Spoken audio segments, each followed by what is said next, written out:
So, good evening, everyone. Now we have reached at the end of this online session of the ATAL-FDP. So today's lecture is the last lecture of this series, and we have with us the expert for this session also. So at the onset, I would like to Dr. A.S. Vijay, uh, who is presently working as the assistant professor in the Department of Electrical Engineering at IIT Indore. Dr. Vijay received BTech in Electrical Engineering from Visvesvaraya Technological University, Karnataka, and MTech and PhD from IIT Mumbai. So before joining the IIT Indore, he worked with the Sony Energy Devices Corporation, Japan, as a battery system engineer. He also worked as a postdoctoral fellow at IIT Mumbai. His research interest includes the microgrid and distributed generation, power level evaluation, real-time simulations, power quality, power electronic converters and controls. So his today's title of lecture is Power Quality, an overview in the context of modern distribution system. With this brief intro, I would like to request Dr. Vijay to please hold the session. Thank you, Dr. Arvind. So, hope I'm audible. Yeah, quite audible. Yeah, so I'll just share my screen now.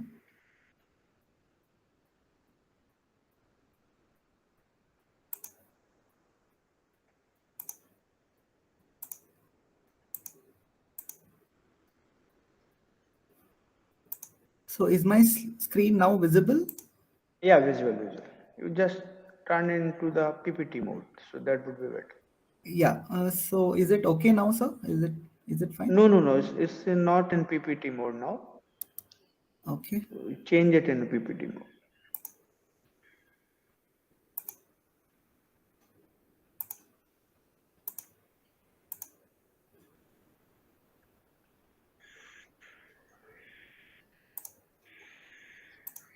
I have turned it into slide sharing mode. Is it okay now? Or No. It's not.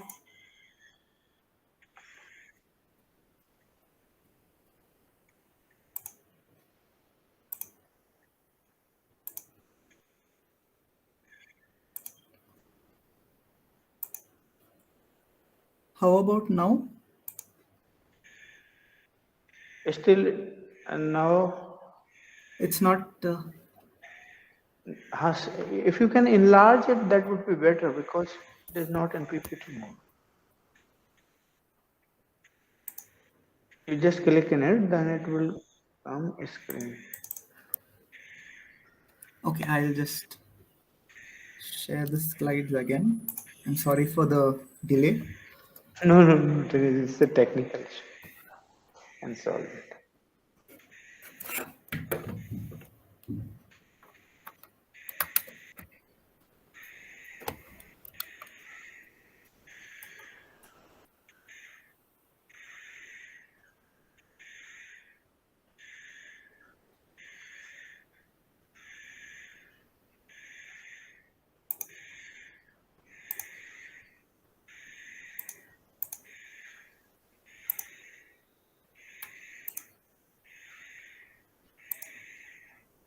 Now it's okay.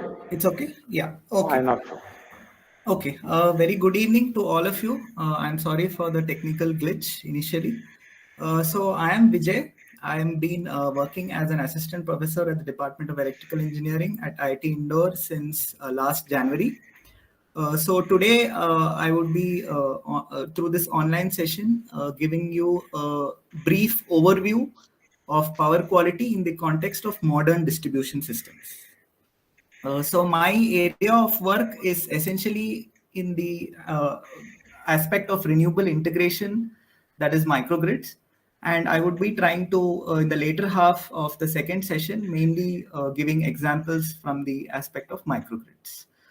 So at the introduction, at the initial stage itself, I would like to state that in case you have any doubts or questions, please feel free to interrupt me, and then we can actually go ahead with the session. So is my next slide visible? Yeah, quite good. Okay, okay. This is in essence the contents of the session. I will be starting with the introduction. What power quality means, I think most of you are quite aware because this is the last session of the online. But still, I would just like to give some points in terms of what is power quality, what are the types or classifications of power quality issues, what are the main standards to deal with power quality, and where exactly, when we talk about power quality, where exactly are we focusing upon in the power system. The other aspect is why we need to study power quality, the motivation for that. I'll just try to give a brief about that, and then some of the challenges in the aspect of measuring and detection of power quality, and the other aspect of monitoring power quality as well. So I will just touch upon these, though I'm not an expert in signal processing, but still some of the state of the art I would just like to present. And then the major aspect of how to mitigate the various power quality issues. So that is something which we will try to look into in a bit of detail. And then I would focus on the microgrid aspect. So that is with increasing renewable energy integration or distributed generation. So the aspect of unbalances or asymmetry in the three-phase network, and then to do with harmonics and nonlinear loads, how they are mitigated in microgrids. So that is something which I will try to spend some more time. And then an example of mitigation of unbalanced load power sharing in the context of islanded AC microgrids. So that is something which I will talk about. That is my experience or a part of my PhD thesis. So I will be actually trying to explain that out. And then going ahead in future, what are the research areas or avenues in this aspect?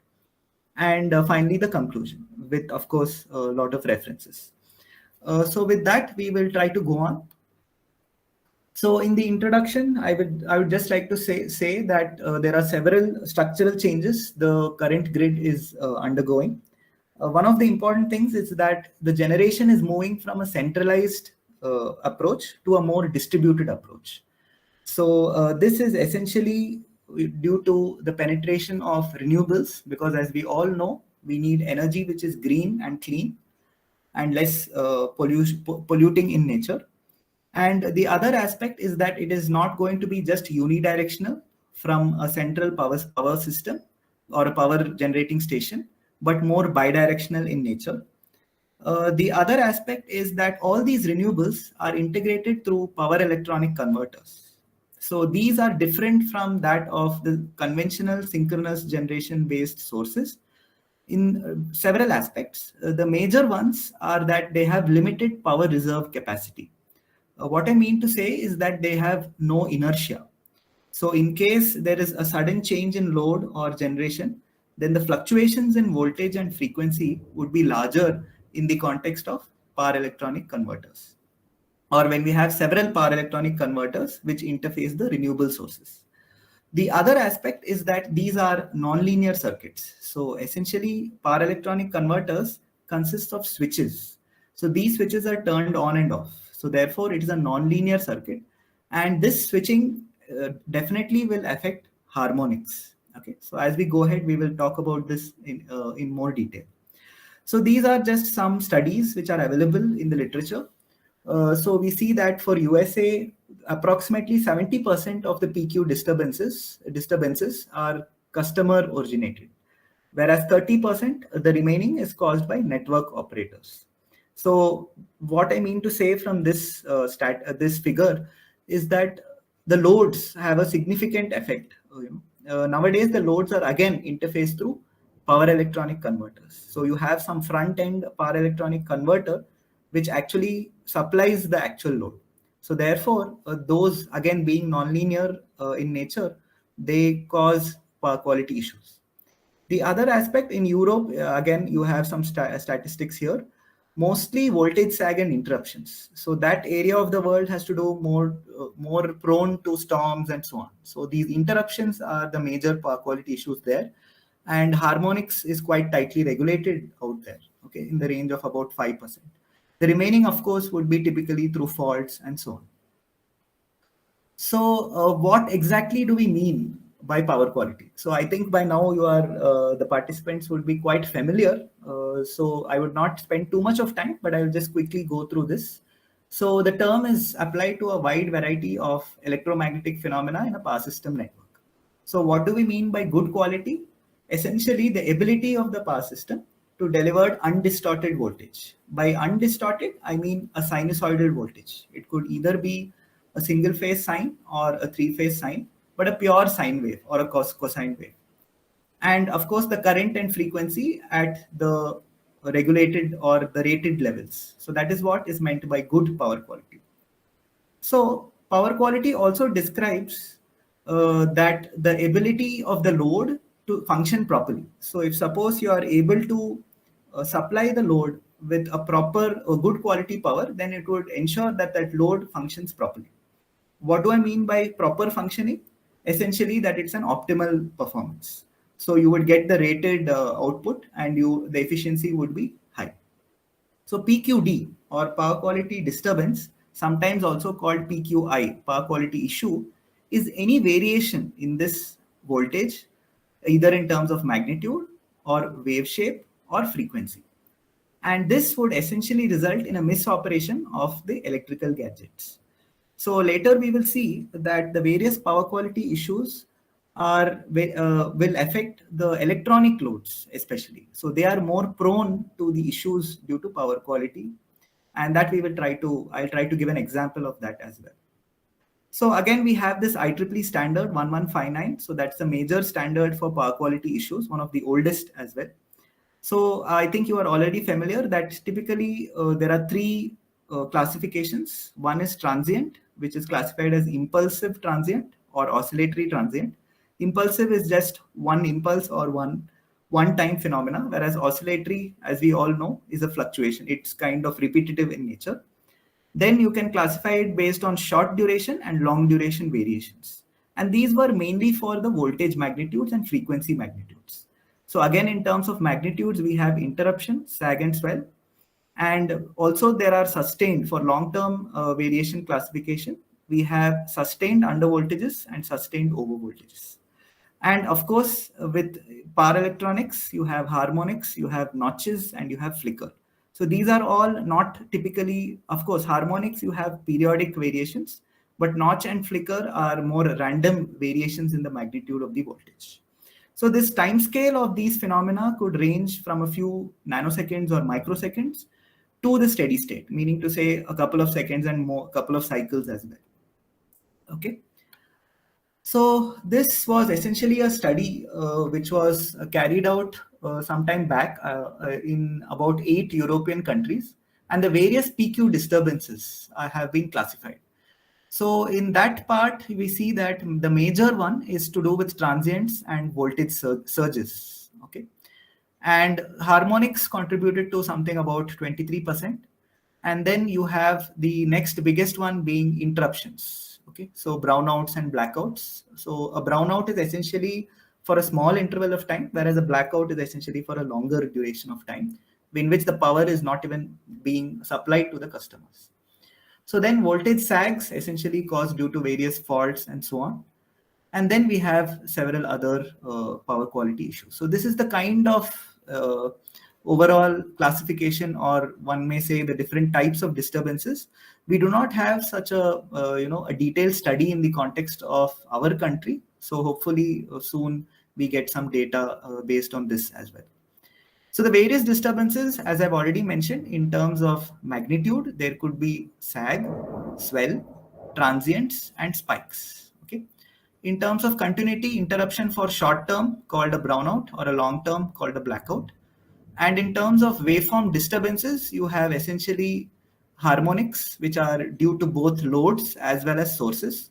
Why sources? Because of power electronic converters. And loads, essentially, we have these rectifier loads and so on, which cause or draw harmonic currents. And then the voltage also gets disturbed. Then you could have changes in the frequency, and then you could have flickers. So flickers are random variations in and fast variations in the magnitude of the voltage. And these could be detrimental, especially when you have lighting loads and so on. Okay. So this is just the various wave shapes or waveforms. You have typically blackout somewhere which is more than half a cycle. A dip or a swell would be somewhere in the range of 16 milliseconds. So again, these are as per certain standards. Then you have a brownout or under voltage for a sustained or a longer duration. You could have lesser voltage being applied or supplied. And then you have transient phenomenon, okay, spikes, random spikes in the voltage, and then frequency oscillations, that is due to the mismatch between generation and load. And then you could have noises and distortion and harmonics, and these two are typically in the context of power electronics. Okay, whenever there is a lot of power electronics in the system or power electronic converters in the system, so you would definitely see these, and we will try to look into these in a little more detail, especially the harmonics. So again, in terms of disturbances, the various reasons, I think by now you are quite familiar. I would not get into too much detail. So transients, impulses are essentially mainly due to lightning and sudden switching of equipment such as motors and transformers and so on. Oscillatory transients typically to do with ferroresonance phenomenon or switching of capacitors. Sags due to switching of heavy loads and unbalanced loads. Swells again when the loads are cut off, or you could have swells even during faults. And interruption is essentially because of some component in the system, in the power system, having some kind of a failure. Frequency variation, again, mismatch between load and generation. Noise, typically due to arcing loads and switching power supplies. Okay, and notches are essentially small spikes. Okay, when compared to flickers, they are much smaller in magnitude, but that is typically due to rectifiers. Okay, and unbalances because of single phase loads in the system, because the distribution system is essentially the loads are connected in in single phase fashion. And the other aspect is also nowadays in distributed networks, we have single phase generation. Okay, so we have these single phase PV rooftop being, rooftop PVs being integrated into the system, and therefore that would increase the level of unbalance in the system. So what is exactly meant by unbalance is essentially the magnitudes are different, and you could have even a scenario in which the phase angle is not 120 degrees between the three phases. So harmonics, again, because of nonlinear loads, arc furnaces, and so on. And also when power transformers operate in the saturation region, you could have harmonics. So these interharmonics are non-periodic harmonics. Okay, so in our context, in the context of India, the fundamental is 50 hertz. And if suppose you have a certain frequency such as say 125 or 175, which are not integral multiples of this fundamental frequency, they are known as interharmonics. Okay, so that is typically again due to power electronic converters. Okay, if converters are not controlled properly, that is the PWM switching is not being done properly, or the filter design is not good enough, you would have this problem of interharmonics. And as the penetration of power electronic converters increases, this problem will also magnify. So again, in respect to the time duration, the standards have these details in terms of long duration variations in the range of minutes, oscillatory and impulsive in the range of nanoseconds and microseconds, short duration variations typically in the range of about tens of cycles. So that is the kind of time classification of these power quality issues. And again, you would have the various ranges of voltage per unit, okay, for these different types of variations. These are all as per the standards. It's essentially for the classification of these power quality issues. So going ahead, okay, I would just briefly talk about the standards. So we have several standards, most of them, of course, from IEEE and IEC. And also we have some standards in India. I think I have a slide on that as well. So classification of power quality. So that is one important aspect. So we have certain standards from IEC dealing with those. Monitoring of power quality, of course, the 1159 standard, which I've already talked about. So transients were a phenomena which were much, much older, in the conventional power system. So we have standards right from 1984, which have been modified. You have several versions of the same. Sags and swells, these are the IEC and IEEE standards dealing with them. Flicker is of course a very special kind of phenomena, and we do have a separate standard on that as well.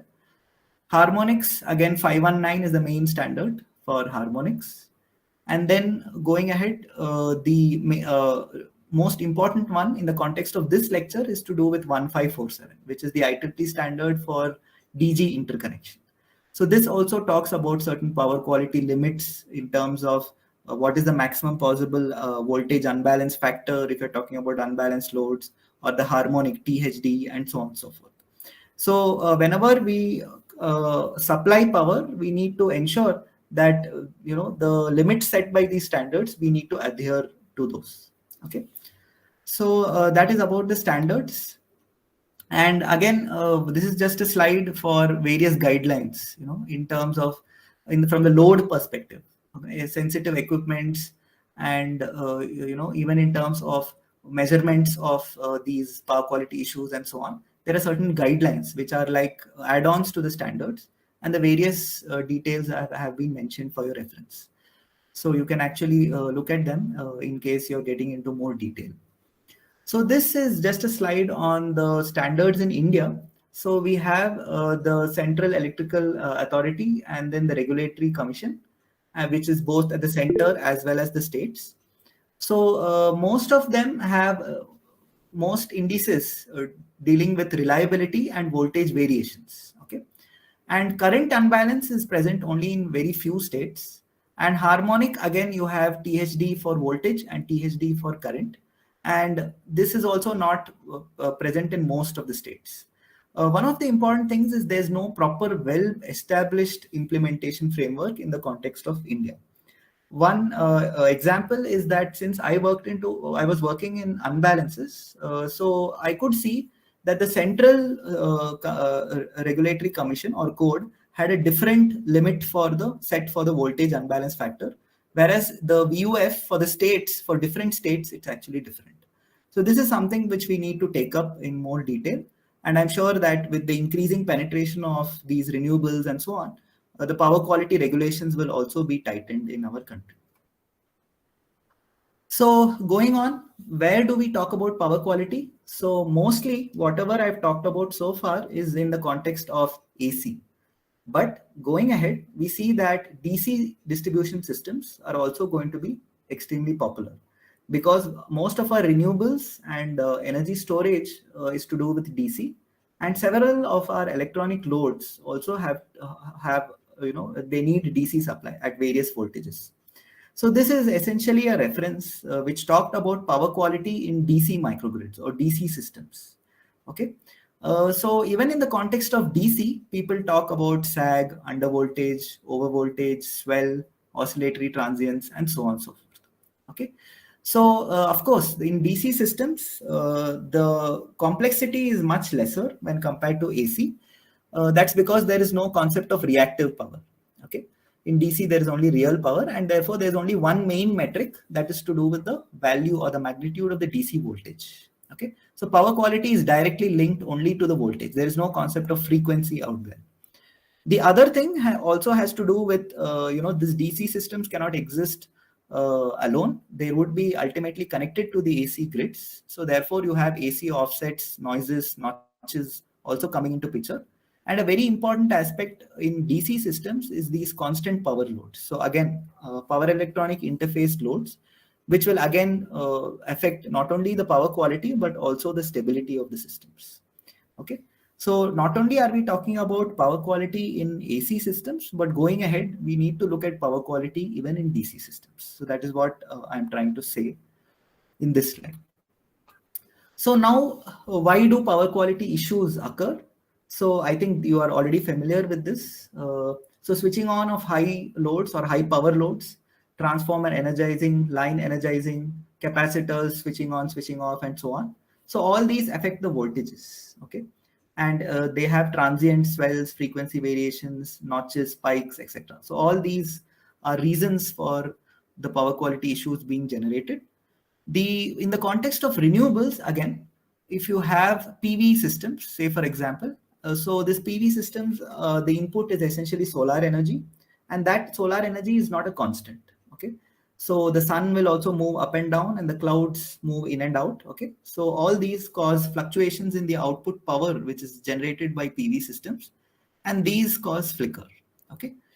The other aspect is that these renewables are integrated to power electronic converters or inverters, as I've already talked about.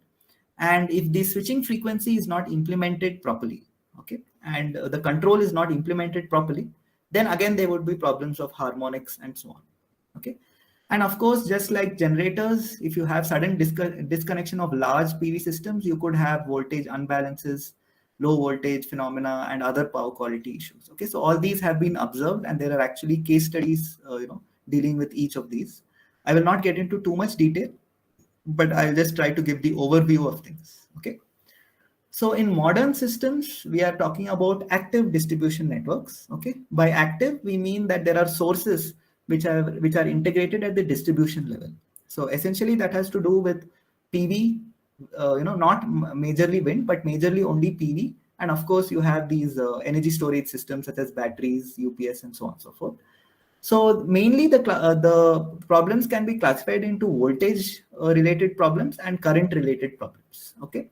So voltage, essentially we need a pure sinusoid if you're talking about AC, because only a pure sinusoid will result in actual energy transfer. So if you have a fundamental pure sine wave as the voltage, if you draw a pure sine wave as a current, only then you would be delivering or you would be drawing actual real power. Otherwise, if there is a phase shift, you would have reactive power component. And if you have harmonics, that will cause additional heating and so on and so forth. Okay. So because power electronic converters we have, they do not create, since they are made up of switches, they do not output pure sine waves.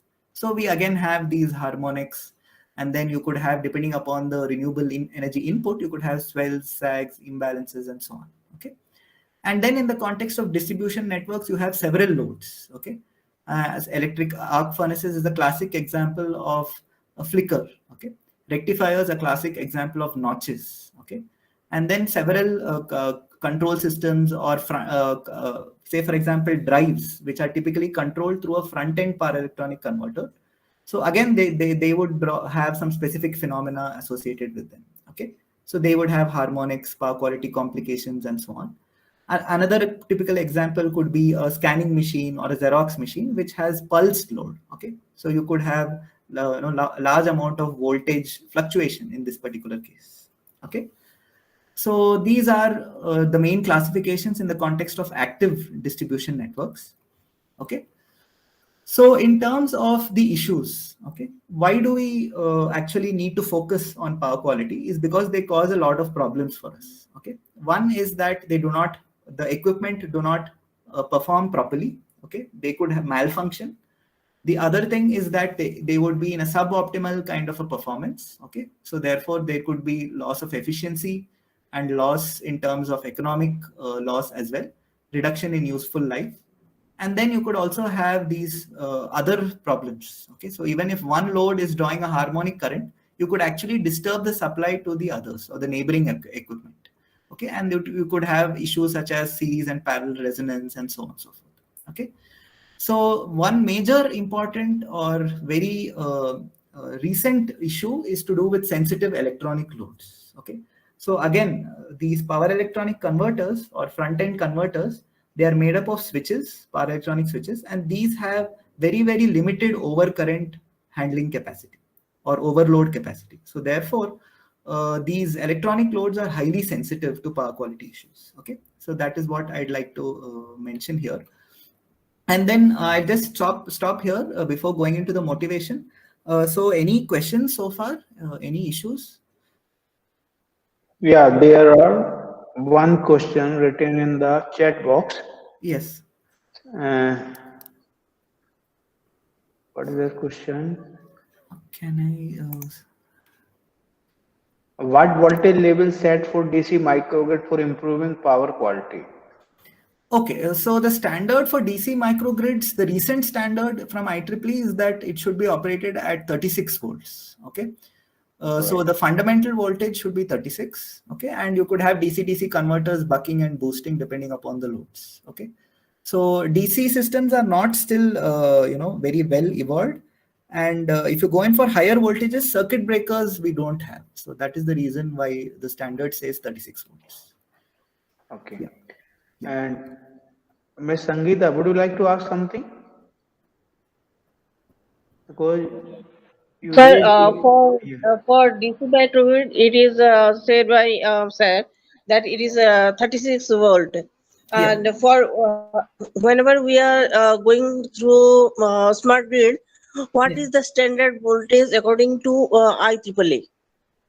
In terms of AC, or you're talking about DC systems? In terms of AC?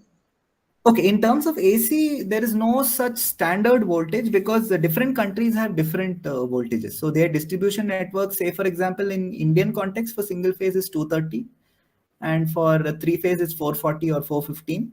Whereas in the US, typically New York, etc., it's 110 and so on. So these are the typical voltages, and there is no And new voltage which is being mentioned specifically. Yeah.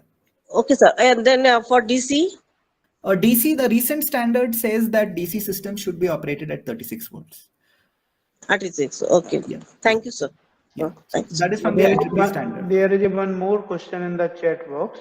Yes, sir. Yeah. In microgrid, energy management system is used for maintaining energy balance, power quality, and renewable energy management. Is Yeah. there any practical model of energy management system or practical standard? Okay, so with respect to the energy management, there is no standard as such, okay, because these systems are still being evolved as we speak. But the standard one has to adhere to is essentially the IEEE 1547 standard in terms of the THD limits and the unbalanced factors and so on. That is the main standard we are talking about in terms of renewable energy integration. I hope Okay. that answers Yeah, the it's question. okay. It's okay. Yeah. So now is there any query or question? Otherwise, okay. So now there is no question. You can keep continuing. Okay, so of course you can always interrupt me or write as we go ahead. So one of the important aspect is that returning back power quality, the motivation. Okay, so one important factor which typically people don't study that well is to do with the economic loss associated with power quality. Okay, so there was this review which was published quite recently, which talked about the poor power quality cost aspects as well. Okay, so it is mainly bifurcated into two aspects: direct and indirect. So direct is whenever there is an interruption or whenever there is a sag or swell. So there is loss of resources, there is waste in semi-finished products in industry, and then equipment could be damaged, and then human safety and health could be a problem, environmental issues, and so on and so forth. In indirect costs, it's essentially due to loss or production delay and financial loss of market share. Okay. So this study actually is a nice study which talks about the various sectors, various industries, and the equipment associated with each of them. So there is a good classification in terms of which component the loss is maximum. For example, in paper and chemical industries, it pointed out that the equipment loss, okay, sensitive equipment are damaged because of power quality issues, and that is the major one which affects the cost. Then in terms of other, say for example, banks, hotels, and so on, it's to do with the shutdown or slowdown process. Okay, so that leads to a revenue loss. And in terms of manufacturing sectors, okay, the work which is semi-finished because of power quality interruptions, that could be a major loss. Okay, so the important motivation for power quality is that as an electrical engineers and supply design engineers, we need to ensure reliable power supply. Otherwise, there would be economic losses in the various industries and all activities which we do. Okay, so that is one of the important motivations. The challenges in this area has to do with some of the challenges have been listed out here. One of the things has to do with environmental factors. Okay, so because we have solar PV and wind being generated, so these are variable in nature. So the fluctuations we are not able to, we will still not evolve to that extent where we can predict them very accurately. So there would be oscillations in power and so on and so forth. And then you could have lightning strokes which cause transients, thunderstorms, and so on. Okay, which could cause interruptions because of interruption of lines and so on. So all these are not easy to predict. Okay, so that is one important challenge. the effect of environment. The second thing is the size of the power system is very, very large. Okay, so you could have a power quality issue somewhere in one point of the grid, and you would not even have the information pertaining to that. That is one aspect. The second thing is that if you want to monitor everything, you need a lot of investment. And the third thing is that this data, there would be so much of data. So how will you actually know which data has to be saved for analyzing power quality issue, and what data can be eliminated? So that is also a very important challenge in this particular aspect. The other one has to do with detection of power quality issues, which I'll talk about in a bit. But I think you are already familiar. There are several methods used for detecting and classifying these power quality issues. The real-time classification and detection is a big challenge still. Okay, so most of the signal processing experts, they work with synthetic data or data from some table and so on and so forth. And their algorithms are typically, they run offline. Okay, in a real event with noise in the power system, okay, getting out these power quality issues and classifying them, because we need to classify and detect them properly, only then we can mitigate those issues. Okay, so that is actually a challenge. And then, as I mentioned already, proper grid codes, okay, and standards for these are still evolving. So these are some of the challenges in this particular area. Okay, so this is essentially the various stages associated with detecting. Okay, acquisition, segmentation, that is only focusing on the area where there's a power quality issue. Signal processing, various techniques which are used here. Feature extraction, which type of power quality sag or swell or harmonic issue, transients, what are we talking about? Feature selection and classification of these. And the important block is that all this has to be done in real time. Okay, so that is one important challenge which we face. Okay, so with respect to the feature extraction techniques, there are several methods, mainly starting with Fourier transforms. And then we have several variants of these Fourier transforms, wavelet transforms, Hilbert transforms, and so on. So there is an extensive classification or types of methods which are used for extraction of the signals and the various components from a voltage or a current signal. And then to classify them, again, the recent trend is to move towards, as we all know, machine learning and artificial intelligence. Okay, so there are several, again, classifications: expert systems, neural network-based systems, and SVM, or what is known as support vector machine, and so on and so forth. Okay, so I'll not get into too much of this because I don't work in this area, but I think the reference which I will give you is more than enough if you want to actually explore this further. So as I already mentioned, several methods, including Kalman filter for extracting out the various harmonic components and so on.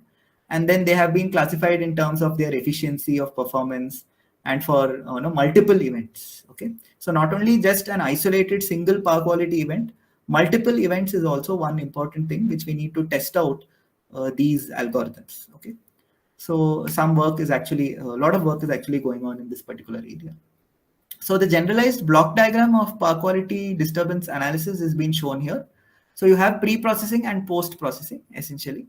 So the feature extraction and segmentation comes in the pre-processing, and then the classification and decision making. Okay, what type of power quality issue is actually being done, is actually occurred, is something to do with the post-processing. So this is typically how it is classified. Okay, and as I already mentioned, you have various methods being actively worked upon, okay, and even researched upon.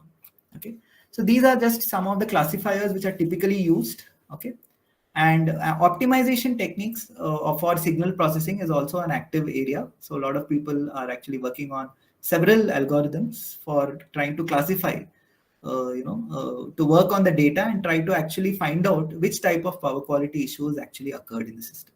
Okay. So with respect to monitoring, you have several softwares and hardware tools for actually monitoring and analyzing this information. Most of them are classified into FPGA based software. Okay, you have DSPs and other interfaces. And in terms of computer based software, again, a lot of work is still going on in the real time software development and graphical user interface tools and so on and so forth. Okay, so not only do you want to actually detect and classify the power quality issues, but also in a certain area you would want to monitor it on a regular basis. Okay, and this has to be done without a human intervention. So several real-time softwares and tools are being developed in this area as well. Okay, so more details can be found in this particular reference. Okay, and going ahead, once you know that there's a power quality event which has occurred in a system, okay, you need to, of course, we've talked about detection and classifications. Once you have that information, if it is beyond a certain threshold, you need to actually act.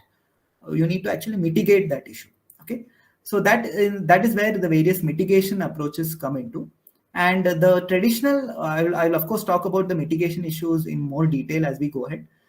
So you will definitely again have some kind of a power electronic converter or device or equipment which will actually try to, you can control in such a way such that those voltage sags, swells or harmonics are mitigated, okay, or their effect is minimized. Okay, so this now we get into the various power quality mitigation approaches. Okay, so the these are typically classified in generation basis. Okay, the first generation had to do with passive filters. Okay, somewhere in 1940s, moving ahead to active filters, 1970s, and hybrid mix of active and passive somewhere in 1980s. So we will talk about each of them in detail as we go ahead. Okay, then the second generation had to do typically with the FACTS devices, okay, and uninterruptible power supplies, UPS, okay, so 70s, and STATCOMs and so on in 80s. And the recent trend, as we have more and more power electronic based interfaces, okay, you have what is known as multifunctional DGs, okay. So we will again talk about this as we go ahead. Somewhere in 2007, this concept or idea was actually generated. And then you have the recent electric spring and so on, okay. So these are all the various methods or approaches to actually mitigate power quality issues. Okay, so again there are various classifications. You know, you have DVR, dynamic voltage restorer, STATCOM, and so on. I assume that you people are actually familiar with these terms. Okay, and this is again the same pick. I've just talked about it in a little more detail. The classifications of APF, active power filters, series, shunt, various types of configurations, and so on. Okay, and then again UPS, you have several categories of UPS and so on. And you have this third generation, which has essentially to do with the inverters, which are used as renewable energy interfaces. Okay, you could control them as a smart impedance. That is what I worked upon in my thesis, and I'll talk about that in a bit. And then you have this concept of electric spring and multifunctional distributed generators. Okay, so these are again can be controlled in the current mode, voltage control mode, or hybrid control mode. Okay, so you have different methods of controlling multifunctional DGs. So DGs means distributed generators, and multifunctional because we are not just talking about power extraction from renewables, but we are also talking about mitigating, say for example, reactive power or harmonic, mitigation, unbalanced mitigation. So you have multiple functions where you can use the same inverter. Okay, so essentially the idea is instead of using a separate device, okay, at the transmission level, in the distribution network itself, try to use different devices, smaller rated devices, and instead of having additional equipment, use the same inverter which you would actually use to generate your PV or convert your PV power. Okay, use the same inverter to achieve power quality mitigation. So that's the trend or the state of the art in this particular space. Okay, so passive power filters, we all know L and C. Okay, so the disadvantage is essentially it is for a specific frequency, it's tuned for a specific frequency or a harmonic. Okay, and then there could be resonance problems. They are larger in weight. You do not have controllability. Once you set it up, it is just fixed out there. And then you cannot do dynamic, reactive power compensation. Okay, you can only attenuate harmonics. Okay, and of course, larger weight and volume and so on and so forth. And then placing these in a particular point in the network is also, one has to do a certain study. And once it is placed, it's fixed. Okay, you do not have a distributed control. Okay, so again, active power filters, you have several classifications. Okay, a series and shunt mainly. And in hybrid, you have this UPQC. I think you would have come across this unified power quality conditioner. And then you have several other variations such as resistive APF and so on and so forth.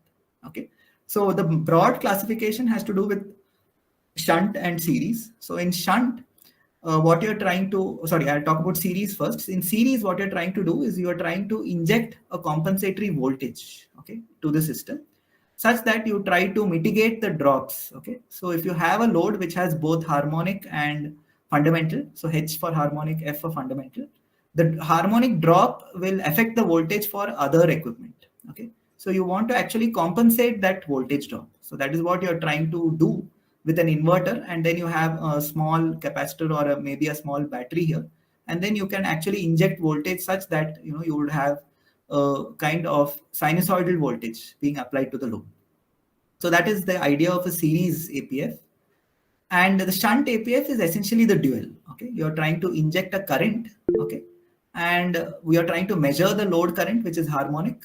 You're trying to minus pure sine wave from that, and what you're trying to do is essentially supply only the harmonic content to that. Okay, so the shunt inverter or the active power filter will supply the harmonics, and only a pure sinusoidal source current would be drawn, okay, from the source, so that there is no voltage drop which would affect other equipment which is connected out there. Okay, so again, you have several details in this particular reference. Okay, I will not get into too much of detail here because this is all done typically at the transmission level, and the focus slowly we will shift towards the distribution level.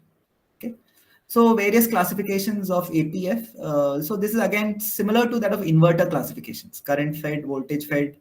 Then you have single phase, three phase. You have single phase, H bridge, three phase, four wire systems, four leg systems, and so on. Again, they can be controlled either using time ratio control, that is pulse width modulation, or hysteresis control. And then the compensation variables could range from reactive power to harmonic, balancing voltage, balancing current, and so on. So, okay, so this is typical classification of inverters. Okay, nothing much different, because ultimately an APF is essentially an inverter. Okay. So with respect to, again, you have hybrid filters. Okay, so for certain specific harmonics, people used passive filters, and then in a variable sense, you could actually have a combination of an active power filter and a passive power filter. So this becomes a hybrid kind of a filter. So people did experiment with these kind of configurations as well.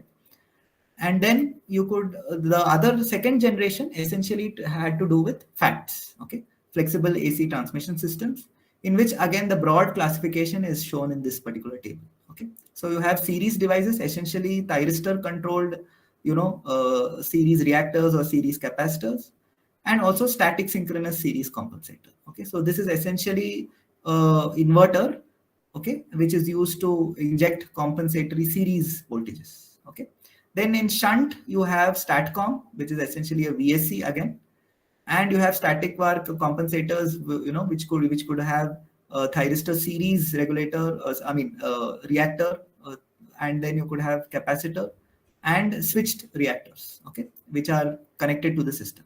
Again, most of this have to do with the transmission system. Okay, series shunt combination, which is essentially the unified power flow controller or interline power flow controller. Okay, so you have Dr. combinations Vijay, of these. Yes, sir.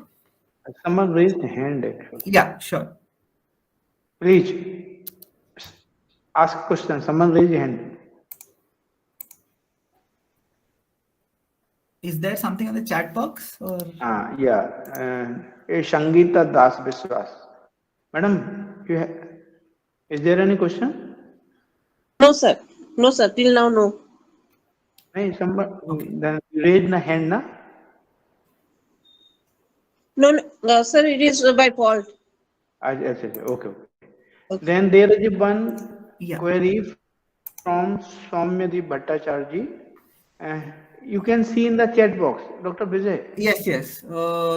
How can we remain updated about the new standards of microgrid? Okay, so there is no specific website as such. Okay, you have to look into the IEEE standards. You need to keep a tab on the IEEE standards, okay, and the European standards.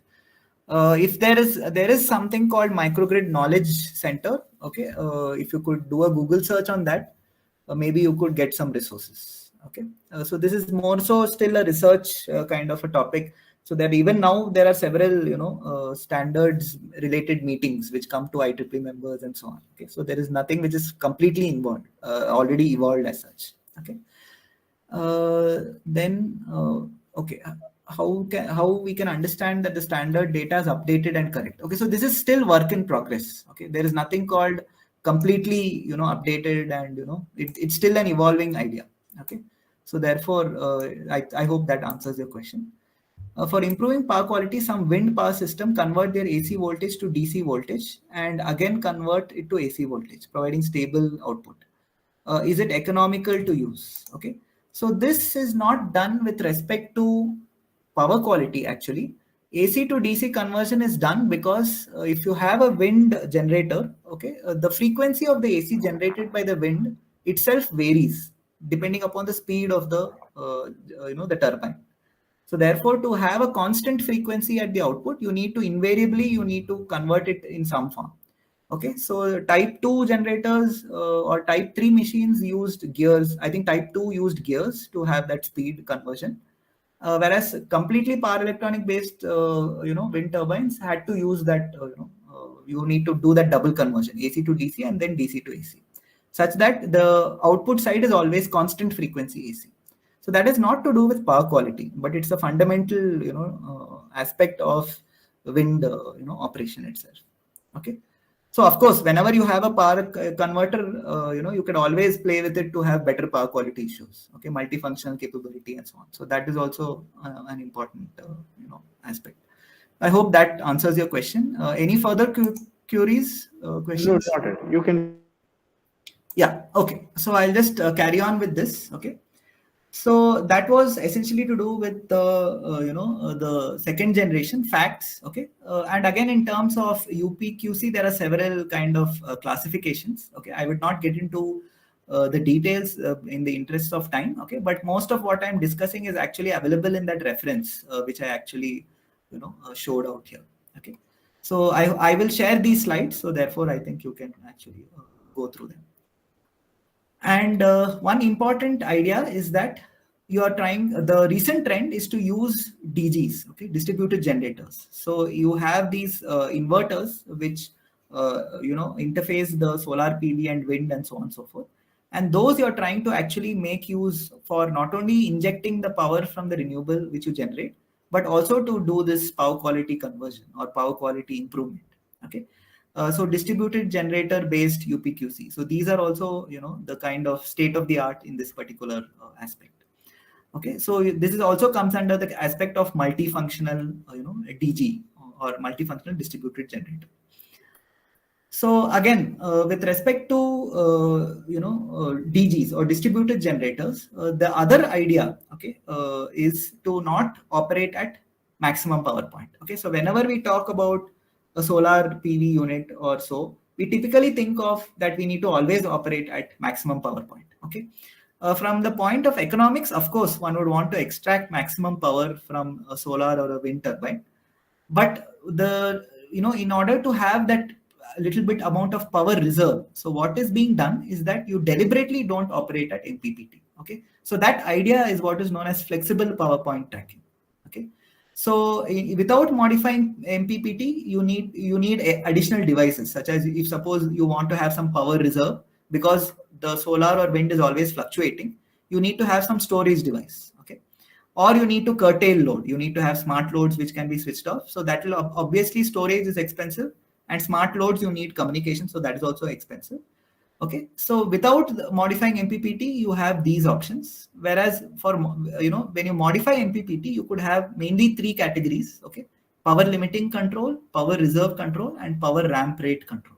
Okay, so the idea is something like this. Okay, you have a certain system. Okay, you're trying to extract power from it, but deliberately you don't operate at maximum power point. Okay, so you shift the MPP to a certain portion such that you have a certain amount of reserve always available. Okay, and that extra amount of power can be used, to actually overcome sags. You want to inject either reactive power or real power. Okay, you could always have this amount of delta P which is available with you. So instead of operating at 100% MPP, the idea is to operate at say 95 or 90% of MPP. Okay, and then you could have that flexible power. Okay, so that is, and again these are quite detailed by themselves. I think in the references mentioned you will get more details on this. Okay, I cannot discuss too much in detail of these strategies. Okay. So if suppose you are trying to modify MPP, you can offset the costs associated due to these additional devices such as batteries and smart loads and so on and so forth. So that is another approach for mitigating power quality issues. You deliberately don't operate at MPP. Okay. So going ahead, so not only in terms of these strategies, you could have advanced control strategies. Okay. So one of the important state of the art is the multifunctional DGs or distributed generators. So the first, what I would like to just point out here is that an inverter is essentially a static device. Okay, there is no rotating parts, so it doesn't have inertia.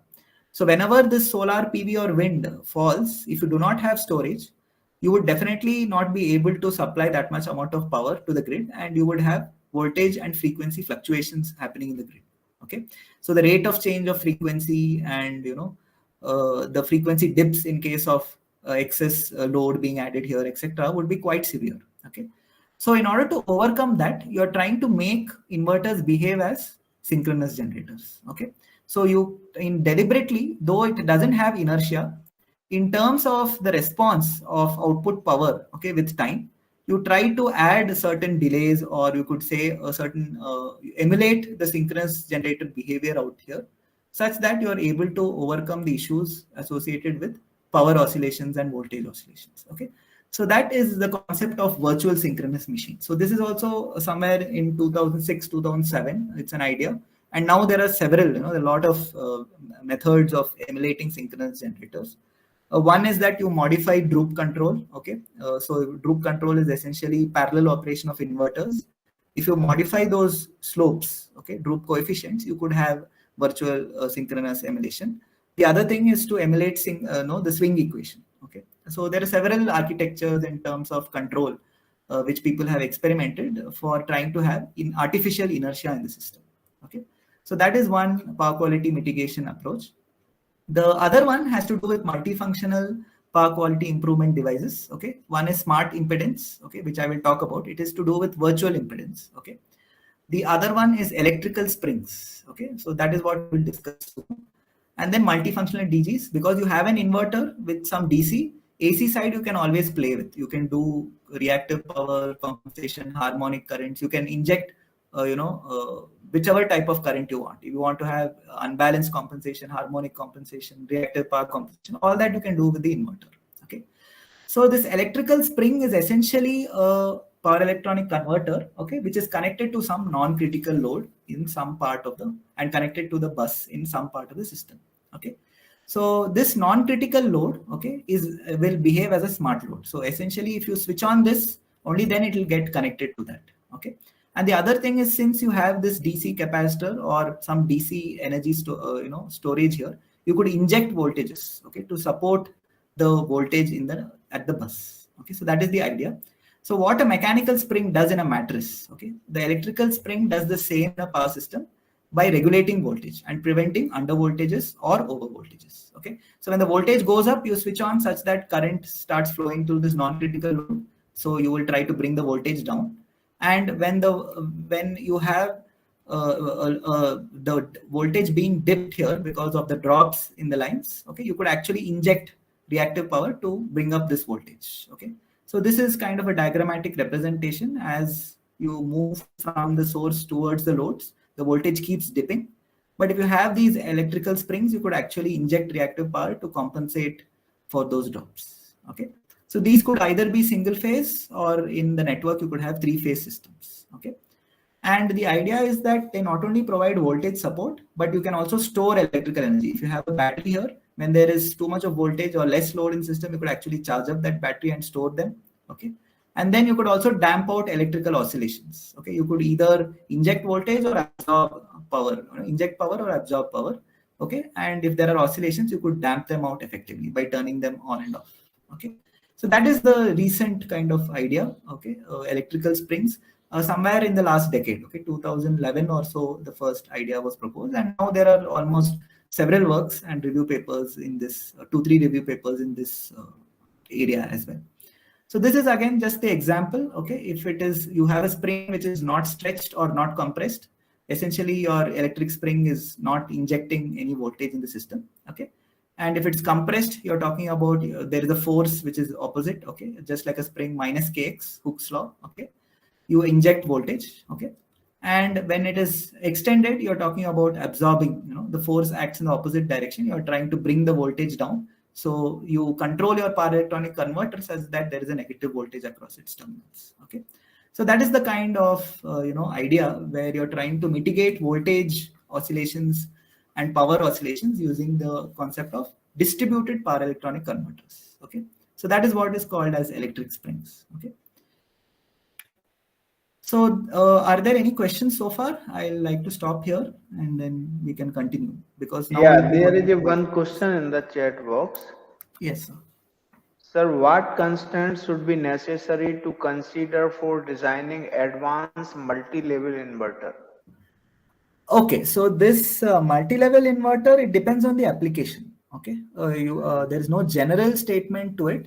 If you're talking about drives, then you have to look into certain aspects. If you're talking about in the context of microgrids, one would definitely want to have minimal, filter size. Okay, so the switching equivalent switching frequency, that is one important aspect, and then the control complexity. Okay, so it depends all upon the voltage level at which you're integrating these renewables. Okay, if you're talking about 440 volt system, just a two level inverter is fine because most of our UPSs and so on are just two level inverters. But if you're talking about some 4.4 kV and larger, then you could talk about three level NPC and so on and so forth. But again, like in the context of drives, we will not go in definitely for 7 level, 11 level, and so on. So those are more so for research purposes, for drives or specific applications. At least that's my experience in that area. I hope that answers your question. Any other No, question, no, issue? you can continue. Okay, so do we continue the next Yeah, continue, point? continue. No Yeah. issue. Okay. Okay, so now I would like to focus on two specific issues. Okay, in the context of distribution systems. Okay, one is to do with unbalances. Okay, and the other one is to do with harmonics. Okay, so in unbalances, you again have several standards over the years, and we all know that this VUF, voltage unbalance factor, is a metric which is typically used, and the typical range mentioned for that in the literature is less than 2 to less than 3%.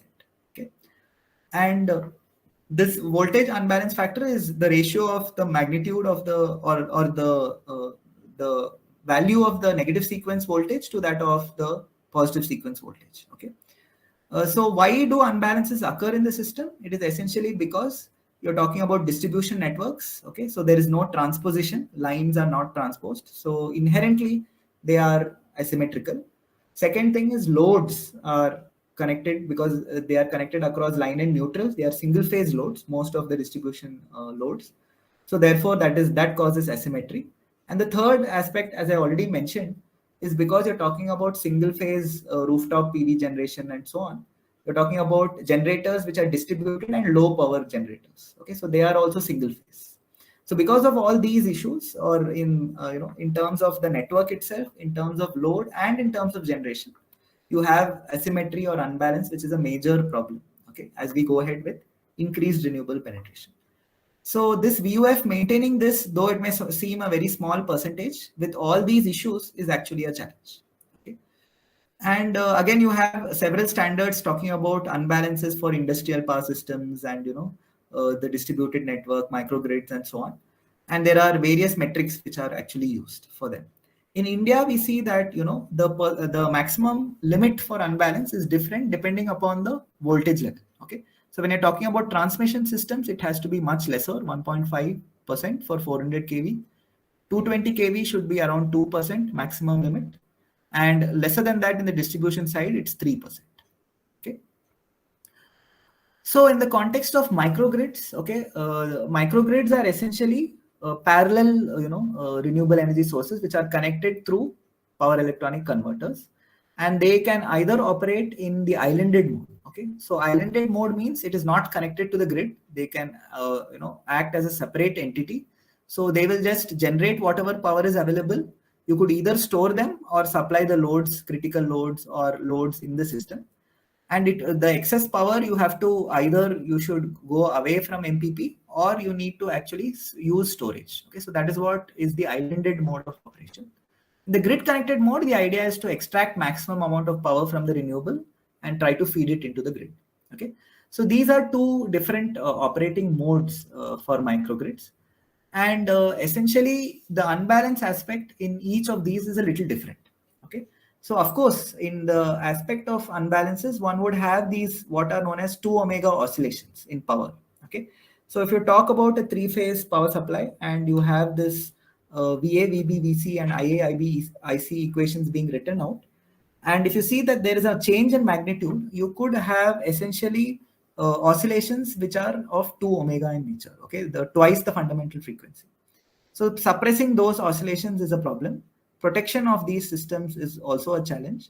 And then in the aspect of unbalances, if one particular phase has very less load, then the current through that phase would actually go very large. Okay, so peak current limiting is also a challenge. Okay, so peak current limiting is a challenge, especially in the context of microgrids, because as I already mentioned, the power electronic converters have limited overloading capacity. Okay, the switches will just blow off. Okay, you cannot just like a synchronous generator, you can at least load it to some 3 per unit for a certain amount of time.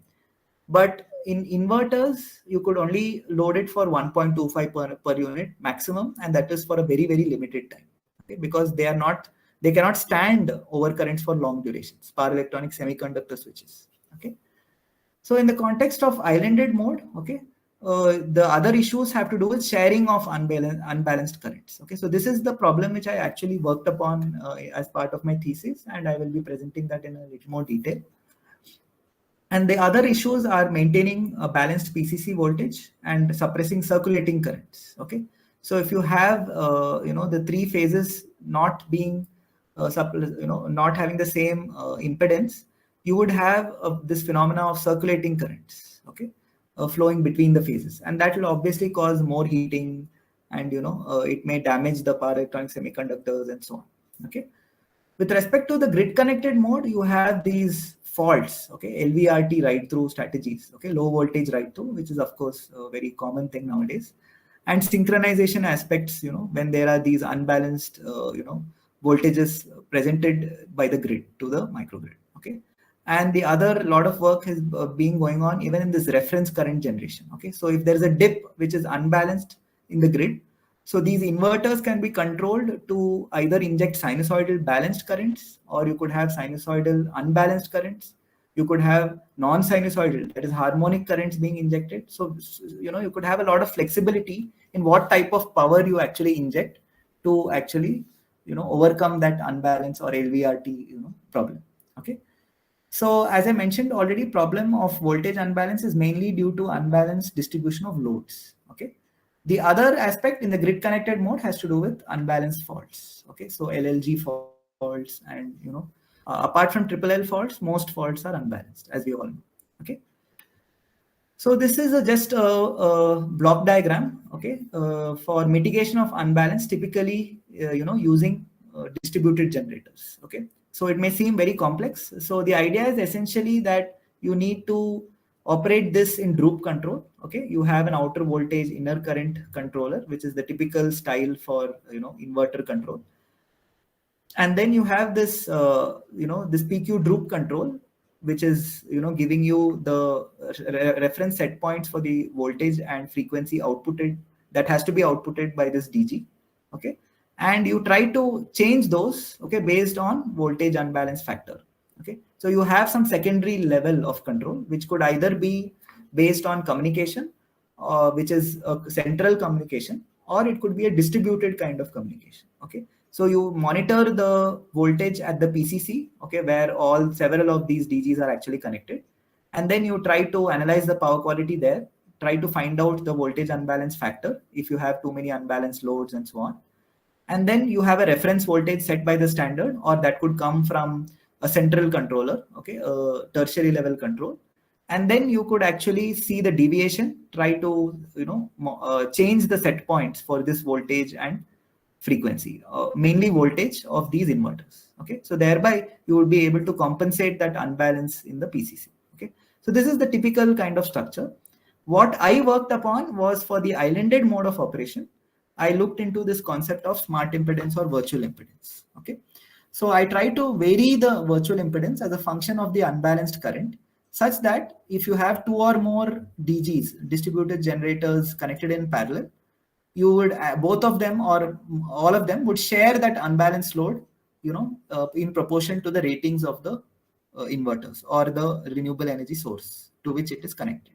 Okay, if the load is not shared between parallel connected inverters, what will happen is one of them will supply too much of current or too much of power, And again, as I mentioned to you, this device cannot handle overcurrent. So therefore it will shut down. And once one shuts down, all the others will definitely get more overloaded, because we are talking about smaller rated DGs. Okay, we are not talking about generation in the range of megawatts. When you're talking about microgrids, we are hardly talking about tens of kilowatts. Okay, so therefore that would reduce the reliability of the system. You would have a complete shutdown of the system. So parallel connected systems have to share that power. Okay, so that is what I worked upon using this idea of virtual impedance. Okay, which I will talk about subsequently. So in the various management strategies in microgrids, they can be classified in terms of islanded mode and grid connected mode. Okay, so this is essentially from one of the review papers, okay, which we have actually worked upon. I've already mentioned the reference. You can actually read more about this. So in the islanded mode, the objective could be to maintain balanced voltage at the PCC, which you could also achieve using fax devices or statcoms and so on. But the addition of or installation of a statcom at the distribution level is a costly affair. Okay, and people thought, why not we use the inverters which are already present in the system? Okay, because you have all the solar PV wind generation being interfaced through inverters, you can use the same inverters for additional power quality enhancements. So all this comes under the aspect of multifunctional DGs. Okay, so the other one is to share unbalanced load powers. Okay, if you have single phase loads being connected, you need to actually share the three phase unbalanced power between parallel connected sources. And then you have more works which have been, power flow algorithms and optimization algorithms being carried out. So these are all research topics. Even load flow for unbalanced systems is something which is being worked upon as we speak. Okay, and the main categories of control of these unbalances falls under either droop modification, or people use different power electronic topologies to mitigate those issues, or you have modified control algorithms. So this is the main for tackling unbalance in the islanded mode. Okay, in the islanded mode there is no grid. Okay, we are only mainly talking about maintaining voltage at the PCC point of common coupling to be balanced. Okay. So in the grid connected mode, you have again several issues. One is the 2 omega oscillations which have to be supplied. Okay, real and reactive power management. So active power cancellation, reactive power cancellation, or a flexible strategy in which you can select how much of active power, reactive power, and so on. The other one has to do with LVRT. Okay, mainly to do with unbalanced LVRT. So you have this reference current generation. So as I mentioned to you, you could have several strategies or algorithms. Okay, you could have either sinusoidal, inject sinusoidal and unbalanced currents, or sinusoidal and balanced currents, non-sinusoidal currents, and so on. Okay, so again, extraction of these unbalanced components and the various symmetrical component path theory and various theories are used to actually control inverters to achieve these objectives. Okay, the other thing has to do with again power quality control. You have adjustable power quality control, instantaneous unity power factor control, okay, and several other negative sequence voltage regulation, various types of schemes or controls which can be employed. Okay, so this is the kind of overview of unbalances and the work being done in the aspect of microgrids, okay, active distribution networks. So now we have to go into harmonics, and after that I will give the example of the work which I did in terms of unbalances. So any questions so far?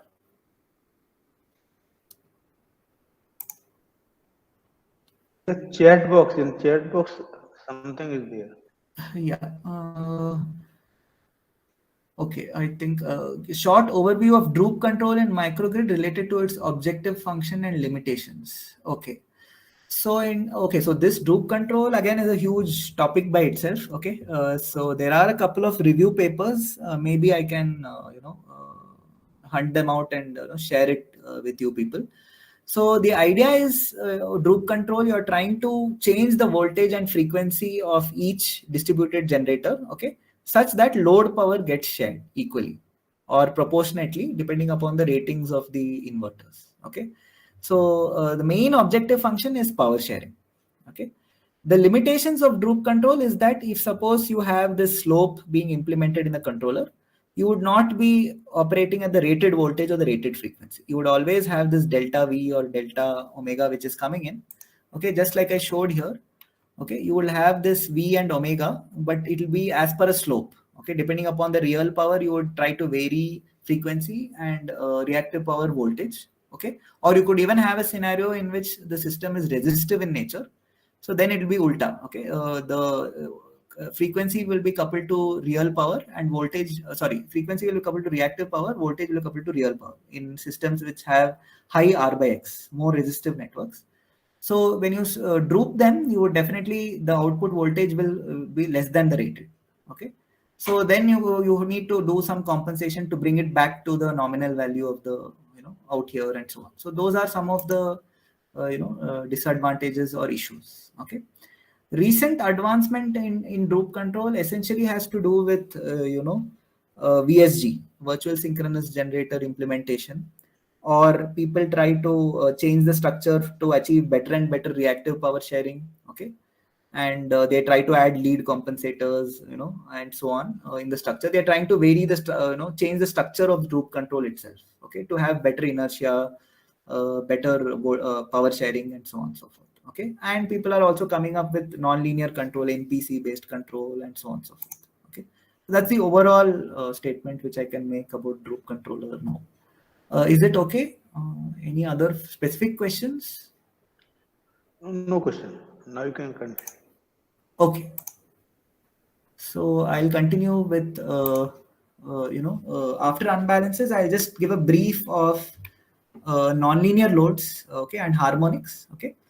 So again, from the harmonics is majorly an issue at the customer side, okay. So we have various loads which draw harmonic currents, okay, and these harmonic currents cause harmonic voltage drops, okay, because of impedance, and then that will affect the supply to other customers. Okay, so there are stringent limits, various standards which say that the total harmonic distortion, okay, there is something called total rated distortion, okay, or total demand distortion. So these are all just variations of the the main one, which is called total harmonic distortion. I'm sure that you are quite familiar with what is THD. Okay, so it is like essentially root of I2 square, I3 square, I4 square, and so on divided by I1. Okay, ratio of all the other magnitudes, RMS values of the other magnitudes to that of the fundamental. So that is what is THD, and this has to be a maximum of about 5%. Okay, so typical standards say 5%. Okay. So various loads we have, okay, if you have a pure sine wave applied to these kind of loads, you actually see that a computer power supply is the one which has maximum THD content, okay. So a computer power supply or an SMPC, switched mode power conversion unit, essentially has a rectifier, okay, because you connect it to the AC, but all your computer ICs and boards, PCB, jo bhi hai, they work on DC. So essentially the front end is a rectifier. And this rectifier, to save costs, what is done is typically you just use a diode bridge rectifier. Okay, and a diode bridge rectifier just draws peaky currents. Okay, and that causes a very large amount of THD. Okay, and I will just show you a slide on this. Okay, computer power supply and how detrimental it can be. When you look at the voltage waveform. Then you have other things such as fluorescent lights, LED. All these are again front end. They have some power electronic DC-DC converter or AC to DC converter, and they all have THD, which is much larger than the specified THD limit. So therefore, one has to come up with some kind of compensation. One has to try to eliminate H3, H5, and so on. So H3, H5 are third harmonic, fifth harmonic, and so on. Okay. And typically, of course, as we all know, because of symmetry, only mainly in the power system, you have odd harmonics. Okay. Even harmonics is something which will come into when you have unbalances in the system. Okay. So these are some harmonic contents of typical loads, and more details can be found out in this reference. So again, in the respect of microgrids or distributed generators, you have several regulations people are working on. Okay, as we speak, again you have more. These are being modified. Okay, so 1547, the IEEE standard actually came about somewhere in 2011, and only in 2019 or so it got frozen. Okay, meaning to say even these standards are work under progress. Okay, it's not just someone just sits and it just decides. It's not like that. They go through several iterations. Okay. So this is something which people are looking into. Again, you have more and more issues with respect to detection, because harmonics themselves they cause noises. Okay, and your signal processing techniques for detecting the harmonics need to be more and more advanced. So again, several wavelet transform, neural network, AI-based techniques, and so on are people are working into looking into that. In that, we using DGs again, you have several methods of mitigating them. One is people have looked at topology, okay, different type of connections of switches to have different power electronic converters themselves, which can minimize harmonic. One other aspect is that you can work on the PWM, okay, the way in which those switches are turned on and turned off, such that the output voltage has minimum harmonic content.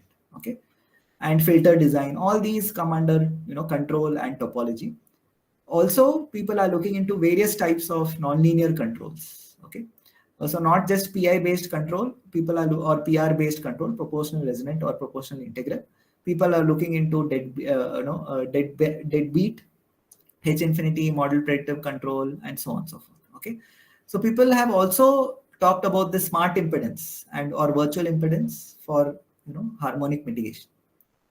The other approaches are, of course, you can use external devices. Then you need to optimize their location in the microgrid. Okay, and optimization based techniques. Okay, and this is multifunctional. Multifarious means again multifunctional control strategies. So you can mitigate not just harmonics, but also some issues such as reactive power or unbalances. So multiple objectives again being looked into. So this is again kind of the overview of what is the various aspects of harmonics mitigation in microgrid context.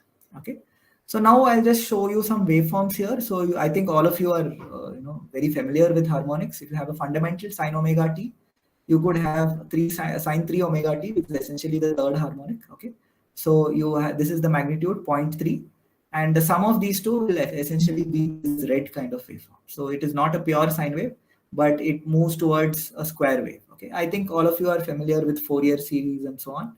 Okay, any wave can be decomposed into a set of infinite sinusoids. Okay, so then again fifth harmonic, seventh harmonic, and so on. You see that it gets quite distorted. Okay, so a practical example of a harmonic issue or a power quality issue is shown in this particular waveform. Okay, so this is essentially a single phase supply voltage. Okay, which was snapped at this particular date, quite old, okay, 2005. But this is essentially in the IIT Bombay campus. Okay, so this is somewhere in the morning, around 11:15. Okay, so you see that the single phase is not at all a pure sinusoid. Okay, a lot of flattening, flat topped kind of waveform. Okay, so any idea why this could be? Any comments? So it is not a pure sine wave. Okay, a lot of flatness in the peak. Okay, and this is at IIT Bombay, so that's the hint. Any comments? Anyone? So as I mentioned to you, okay, computer loads. Okay, so that's the reason. Okay, so you all know that SMPC or the power supply for computers. Okay, and IIT Bombay, almost everyone has a computer. Okay, so there are too many computers, and then though they draw a lot of peaky currents. Okay, so during the this part, so they are rectifiers with a capacitive filter kind of a load, and they draw high peaky currents.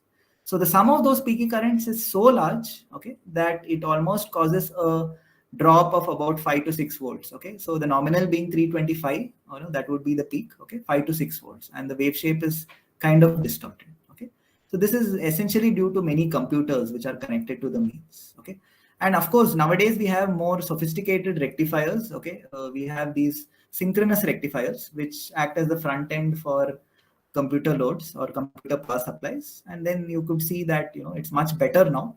Though I have also seen that very recently that during my PhD tenure there, I could still see a lot of flat top waves, especially during the daytime, when there are a lot of computer loads which are being connected to the system. Okay, so this is a kind of a practical example of harmonics and how they could affect the supply.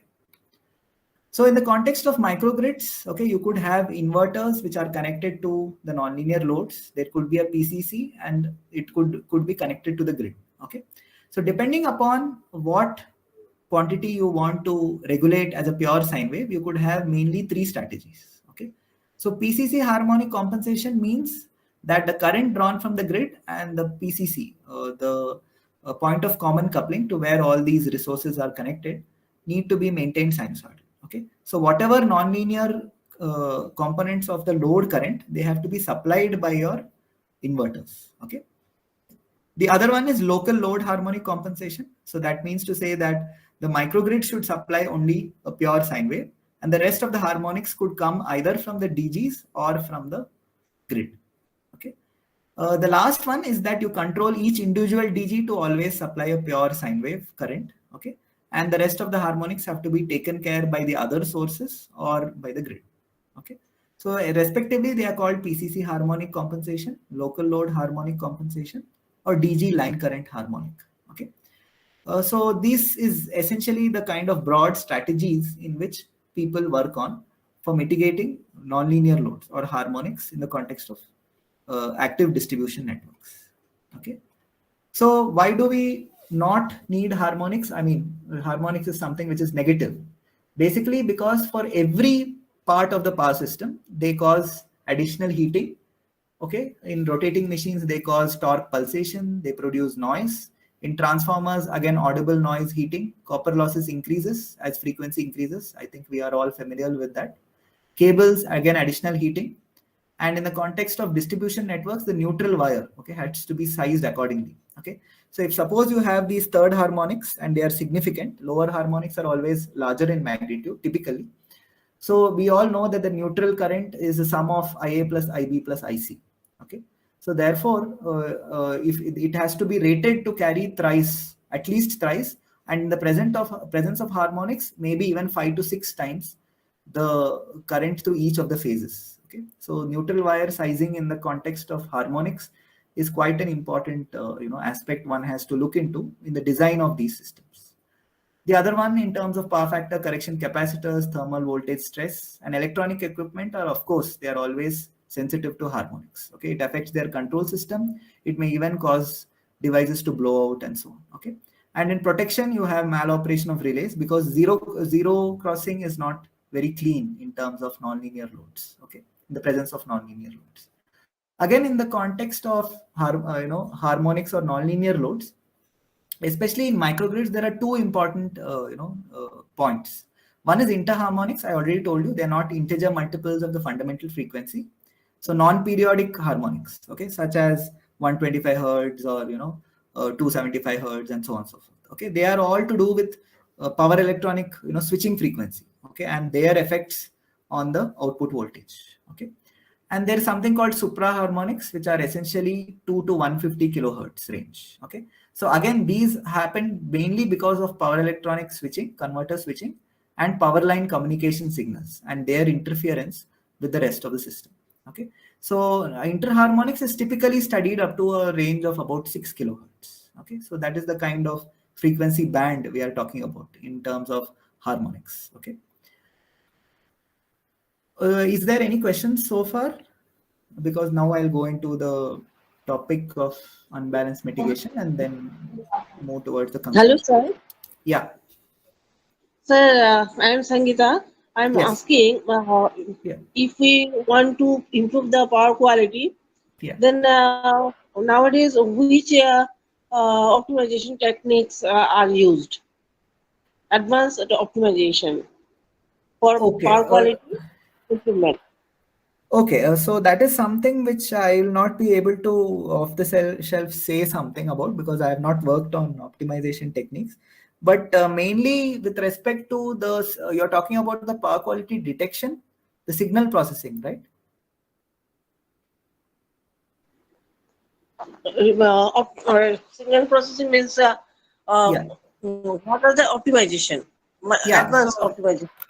So essentially, in order to detect the various power quality issues, okay, I think I showed you a slide. Okay, so these are the typical kind of optimization techniques which people look into.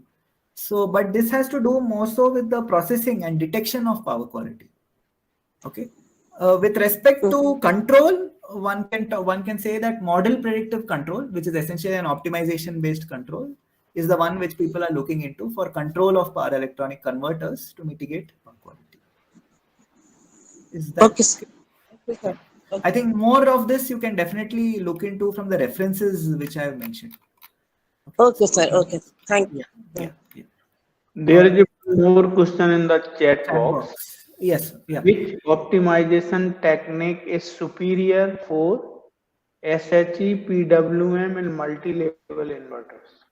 Oh, okay. So this is something again which I have to read up on a bit. Okay, Yeah, I yeah, have it's okay. not worked on a selective harmonic, mitigation. So I will get back on this. Okay, maybe I'll send out an email.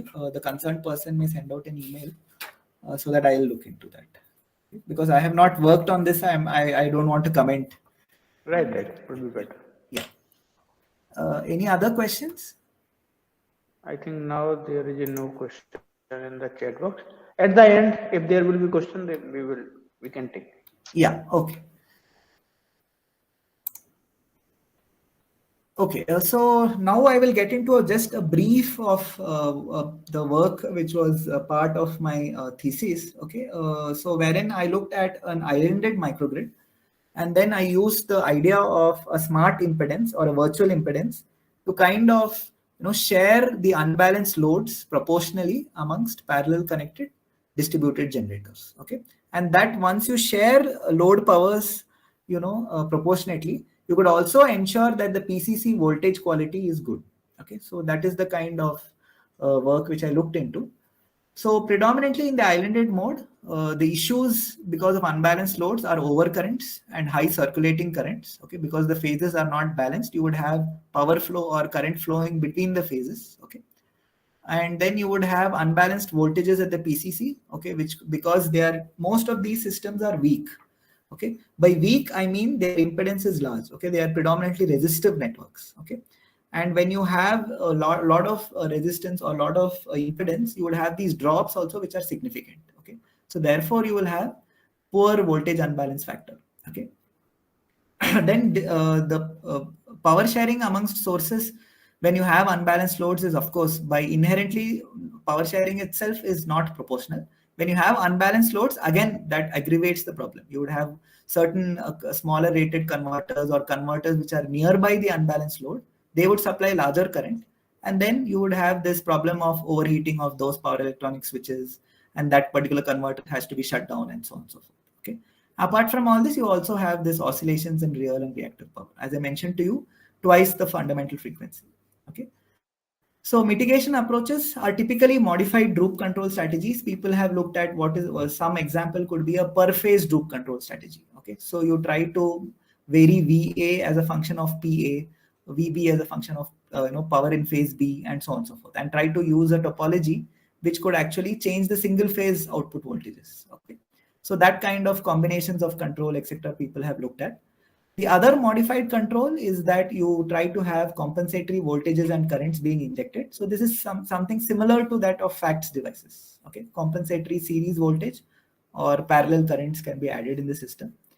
The other one is virtual impedance or damping schemes, which is essentially comes under the area of smart impedances, multifunctional capabilities of DGs.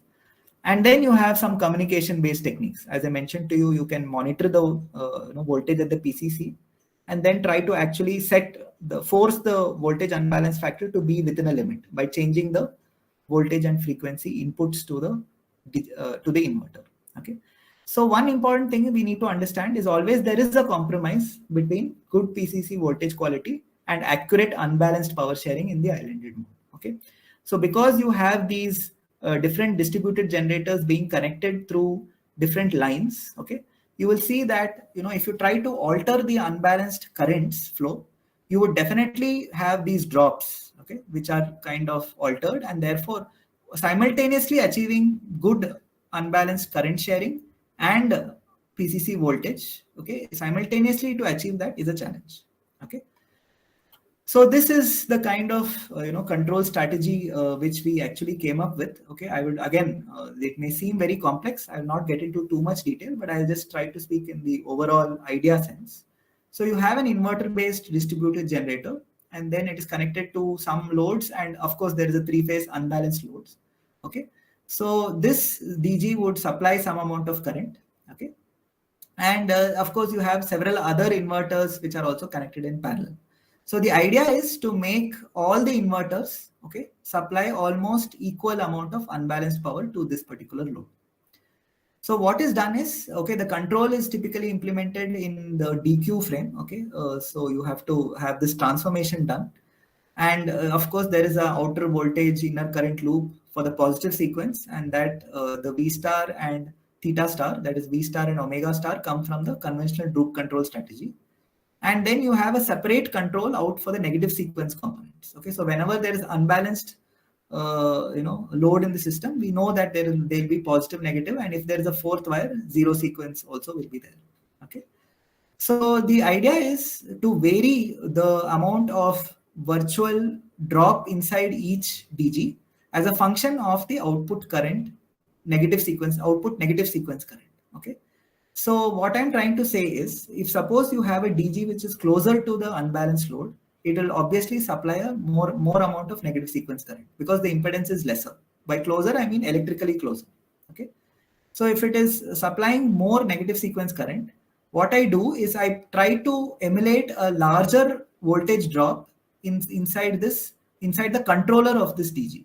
Okay. So instead of trying to physically adding a larger resistance so that the voltage drop is large, I try to emulate a voltage drop inside the controller of this DG such that this will see that it is more further away from the unbalanced load. So it will, because the output voltage itself is lesser, it will supply a lesser amount of negative sequence current, and then the other DGs will increase their negative sequence current so that you get almost proportional power sharing between parallel connected DGs. Okay, so this was experimented out for different X by R ratios. Okay, so this in microgrid context, the tie lines, X by R, inductive reactance to resistance ratio, is a very important parameter, and one can use either conventional droop, inverse droop, and so on. Okay, so how they vary with current, I just had linear kind of a variation. This was implemented inside the control. So just like we have droop control, there is a somewhat a droop or positive gain, negative gain variation of these smart impedances inside the controller of this DG. Okay, such that we get better unbalanced power sharing. So that is what I looked into. So this was again tested out on various configurations and controllers for different number of DGs on larger systems with unbalanced load and so on, 13 bus and so on. And we see that the unbalanced power, okay, actually the difference comes down. Of course, it is not perfect. Equal sharing cannot be achieved.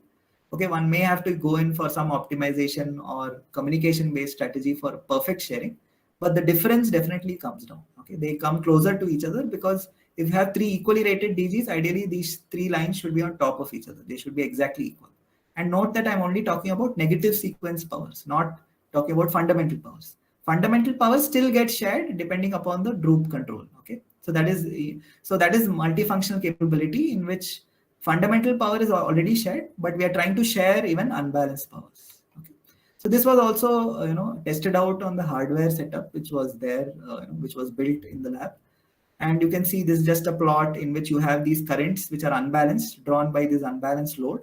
And we see that the output unbalanced power, they come closer to each other once the strategy is actually activated through the controllers of these inverters. There were two inverters which were connected in parallel.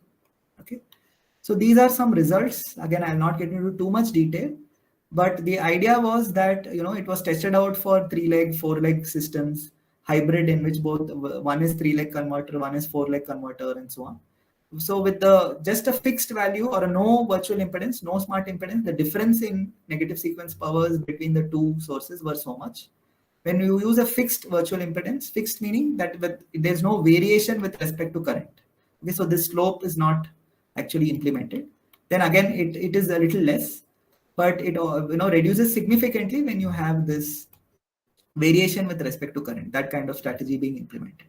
Okay. So the advantage is that it does not affect the fundamental path sharing. There is no further additional sensors, etc., which were actually necessary. It is similar to that of droop control. Okay, and the improvement was somewhere in the range of about 32 to, in the simulations for various types of levels of unbalance, somewhere in the range of 32 to 69%. Okay, and it definitely did improve the voltage unbalance factor. I do not have that metric here, but it was shown that the voltage unbalance factor at the PCC also improved. Okay, so that is one kind of application of a smart impedance, okay, to have better unbalanced power sharing. And the reference is actually this one. Okay, so the interested of you can actually go through this, and in case you have further questions, we can always take it up. Okay. So with that, I think I will start concluding. Okay. So what we looked into so far is, more so the power qualities from the perspective of both a little bit on the transmission side and more so on the distribution side. Okay. In the context of renewables. So possible research avenues, I'll just try to highlight. Okay. Most of them do not consider this renewable intermittency. Okay. Most works or studies or algorithms or people working on control or even people working on the detection of these power quality waveforms and so on, they do not talk about the the intermittency of renewable sources. Okay, so that will also have a significant effect on the performance. Okay, so that is something which needs some amount of attention. The other thing is to do with multiple objectives. Okay, not only unbalanced compensation but also harmonic, reactive, different types of power quality issues to simultaneously mitigate those. Okay, more flexible control strategies is some topic or some area which has to be looked into further. Okay, one important aspect in the distribution network, okay, within the microgrid context is the architecture. Okay, so whether you want to have 3-wire systems, 4-wire systems, and what about the grounding and neutral conductor sizing for these equipment? Because the source itself is not a pure sine wave. Okay, most of the sources are power electronic interfaced. Okay, and though you have LC filters out there, they will not be pure sine waves even at the output of those. Okay, so the source is also distorted. Loads are of course distorted. So that will effectively, cumulatively, one has to look into these, sizing aspects and so on very carefully. Okay. Then again, as I mentioned to you in the beginning itself, standards are still not evolved, especially in the context of India. Still, a lot of work needs to be done, especially in the distribution side with all these renewables penetration and so on. For both unbalanced, harmonic, etc., more work needs to be, more work is required. Okay. As of I know, only the German grid code talks about unbalanced LVRT and so on. So forth. The specifications are clearly laid out because, of course, they are more advanced in terms of more renewable penetration already in their network. Okay. So the other aspects have to do with grid islanded and grid connection mode in microgrids. Again, in the presence of unbalanced faults and so on, that needs to be looked into. Black start capability, seamless mode transition. Mode transition meaning the transition between islanded mode to grid connected mode. So when the grid comes, you would actually want to connect to the grid, and when the grid goes off, you still want to island and supply the local loads. Okay. In the power quality context, with more harmonics and more unbalances, still people have not come up with still more scope. I would put it that way, that there's much more scope of work. Okay. Then quantification of cost of poor power quality, especially in the Indian context. Okay, of course, there was one review paper, but still, this has to be addressed. Okay, so that people come to know the importance of power quality. Okay, mostly the work which has been done in this area is done in the offline mode. Okay, so it's not in real time. Okay, and most of the data is again to do with manufactured data, or already people have the waveforms or the magnitude variations, and then they actually try to see the effectiveness of their algorithms. Okay, but to do it with actual data, and that data should also be available. Okay, so these are two important things which one has to look into. And real-time PQ events, again, as I mentioned to you, okay, most of done is whatever algorithms people are doing with respect to detection of PQ issues is done in the offline mode. Okay, a lot of work has to be done in real time. And most of them talk about single PQ events. Only recently people are talking about multiple. Okay, so harmonic plus sag, harmonic plus swell, harmonic plus unbalance plus flicker. Okay, all these kind of combination, multiple events, especially in real time noisy environments, is definitely a challenge. Okay, detection, only when you will be able to detect the power quality issue properly will you be able to mitigate it. Meaning you need to know the harmonic current, what what level of current you have to inject, what voltage you need to compensate. Only then you will be able to take corrective action. So that real-time detection itself still has a lot of work, is what one important aspect. Okay, and then more optimization studies, okay, for properly placing all these PQ compensation devices, and then you could have multiple objectives, okay, better filtering performance, higher efficiency, cost reduction, all these simultaneously. Those one has to optimize to have a good kind of a solution, an effective and economic solution. Okay, so that again people can work upon. And mostly with respect to microgrids, people study unbalances and harmonics with a single inverter connected to the grid. Okay, so when you have a complete system, when you have multiple DGs which are connected at different buses, and the grid is connected only to one single node. Okay, so that kind of study, again, more work needs to be done. And most of the data, again, in terms of signal processing, people only talk about single phase voltages and currents. Okay, so actual three phase noisy signals, true signals, again, people have to look into that. Okay, and then the last one is essentially to do with more effective controllers for multifunctional power quality issues. Okay, so again, as I pointed already, MPC, okay, model predictive control, is one of those upcoming fields, upcoming areas in which people are trying to look into multiple objectives and to have a good kind of a controller for various power quality issue mitigation as well. Okay, and of course you would going ahead, we would need to have more and more effective and cost effective, and also the complexity should be lesser, okay, for these kind of controllers. Okay, so with that, I would like to conclude. So what we looked into is essentially, I talked about the what, why, and types of power quality issues, and a bit on the standards, though most of you are already aware of this. The major issue is essentially that the loads and sources of today are being interfaced through power electronic converters. Okay, especially in the distribution side. Okay, though we do have wind and PV being integrated at the transmission level as well, but there things are more tightly regulated. In terms of the distribution network, in terms of microgrids, this power electronic interfaces is a major problem. Okay, it has advantages, but also it brings power quality as a big challenge. Okay, the biggest motivation for studying and mitigating power quality issues is to do with economics. And then we looked into, I just showed you some idea of detection and monitoring, and I mentioned to you that real time is a big challenge in this space. The mitigation methods, I tried to show you the trend. Okay, we started out with passive filters, we looked into active filters, and then FACTS devices. And the recent trend is towards multifunctional capabilities of the inverters, which are used to interface the renewables. Okay, and then in the context of microgrids, I just kind of highlighted the issues of unbalanced and nonlinear loads and the various approaches being used to mitigate these. And I just pointed out some research avenues in this particular area. So I think with that, these are some good references, I would say. And you could actually look at this. There are several more actually, but some of the major references and review papers. And I think of late there are at least 4 or 5 good reviews on power quality issues in microgrids and so on. Okay, so you can actually get a flavor of this particular area. With that, any questions, comments, which you may have?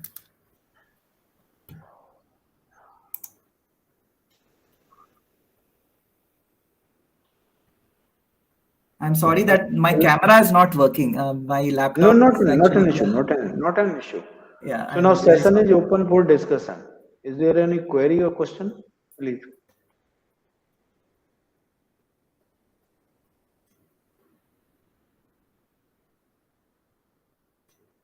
Anyone?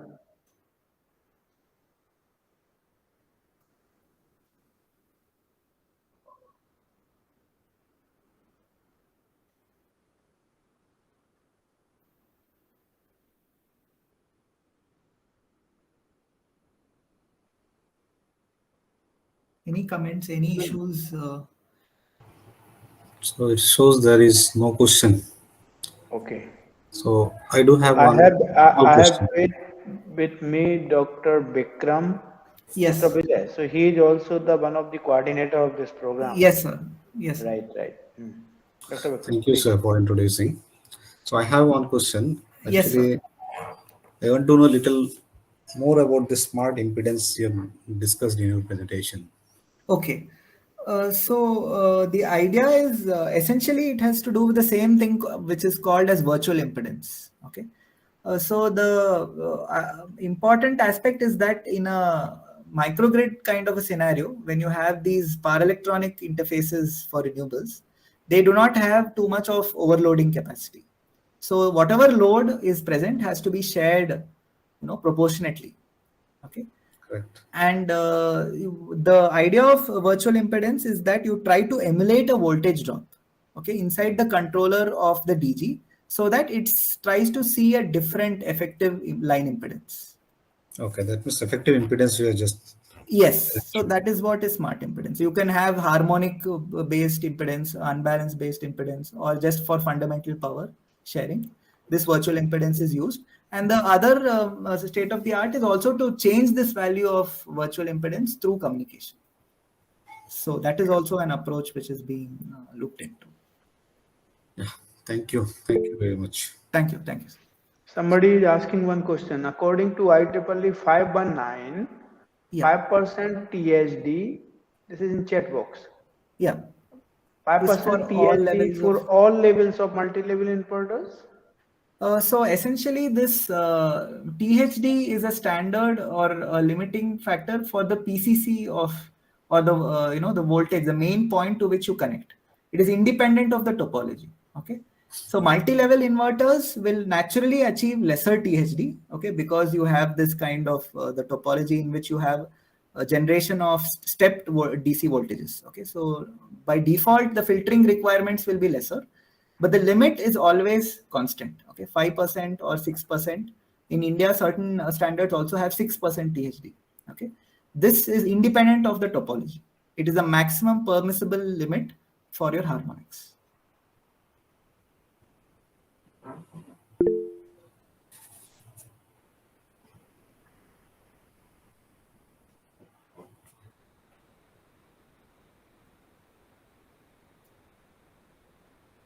Regarding that SHE PWM, I think I will have to look into that. I'll try to get back. So Tanmoy could please send me an email, okay, so that this doesn't slip my mind. So there is no question as far.